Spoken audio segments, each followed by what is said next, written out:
Olha, a história da humanidade está cheia de desastres, de guerras, de pragas, mas e se o ano mais terrível de todos não tivesse sido causado por nós?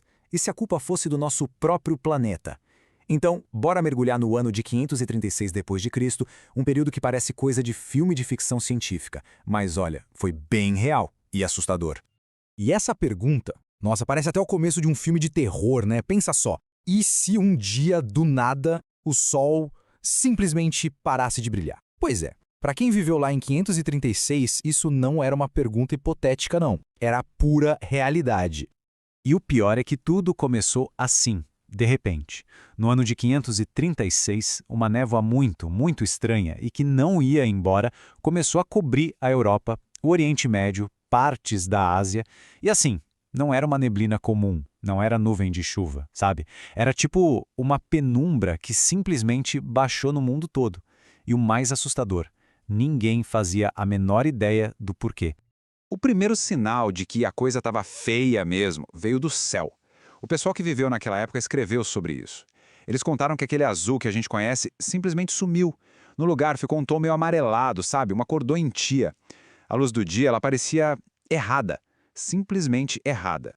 E se isso já não fosse bizarro o suficiente, os relatos da época contam uma coisa ainda mais sinistra. O Sol ele ainda estava lá no céu, só que sem brilho, sem força.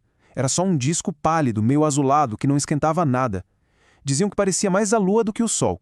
É como se a fonte de vida do planeta estivesse se apagando. Aí vem a questão principal, né? O que acontece com as pessoas quando o Sol simplesmente some? Porque assim, as consequências foram muito, mas muito piores do que só um céu de cor estranha. Foram rápidas, foram brutais e aconteceram no mundo todo. Isso não foi só um fenômeno no céu, foi uma catástrofe para a humanidade. Tem uma citação da época que, nossa, descreve perfeitamente o que eles sentiram. Dizia que o mundo entrou num crepúsculo eterno. Agora, para pensar. Imagina passar 18 meses sem ver a luz do sol de verdade. Sem nascer do sol, sem pôr do sol, só aquela luz fraca, fria, o tempo todo. O impacto psicológico disso deve ter sido, nossa, devastador. E essa falta de sol foi o estopim para uma série de desastres, um atrás do outro. Primeiro, as temperaturas caíram, e caíram muito. A gente está falando do verão mais frio em 2000 anos. Aí, sem calor e sem luz, o que acontece? As plantações morrem. E não foi em um lugar só, foi no mundo inteiro, da Irlanda até a China. E o resultado disso? Fome. Fome em uma escala gigantesca que destruiu cidades e levou a sociedade ao colapso. E o mais maluco é que por mais de 1000 anos ninguém soube explicar o que causou tudo isso. Será que foi um castigo divino? Um sinal do fim dos tempos? Mas agora vamos dar um salto no tempo, para os dias de hoje, porque a ciência moderna, ela finalmente conseguiu juntar as peças desse quebra-cabeça e desvendar o mistério.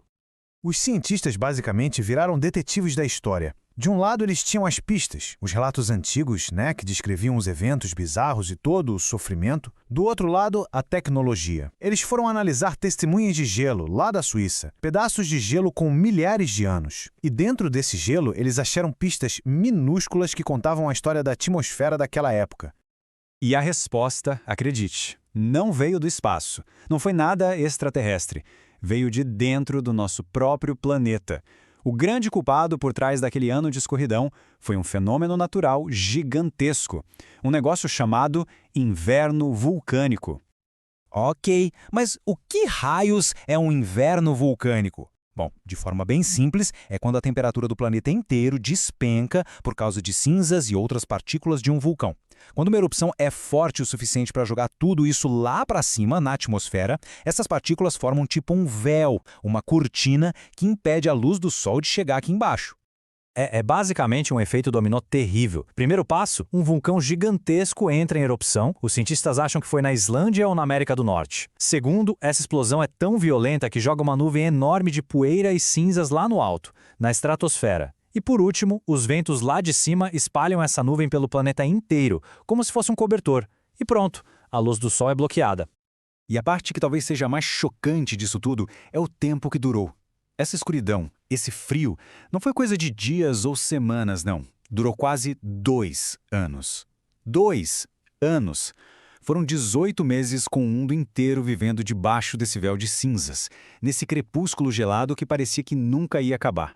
E aí a gente volta a pensar nas pessoas, né? Na galera que viveu isso na pele. Para elas não tinha explicação científica. Não tinha noticiário, não tinha internet. O que elas sabiam era: o céu tá escuro, o frio não dá trégua e tá todo mundo morrendo de fome. Sinceramente, não é de se espantar que eles achassem que era, literalmente, o fim do mundo. Então, essa história de 536, ela é muito mais do que só uma curiosidade histórica. É um lembrete bem forte do poder que o nosso planeta tem. E isso leva a gente para uma última reflexão que é super importante. O que essa lição do passado significa para o nosso mundo de hoje? Pensa bem, com toda a nossa tecnologia, nossa ciência, nosso mundo todo conectado, se um vulcão desses explodisse hoje e paralisasse a agricultura, a energia, as entregas no mundo todo, será que a gente estaria preparado? Fica aí a reflexão.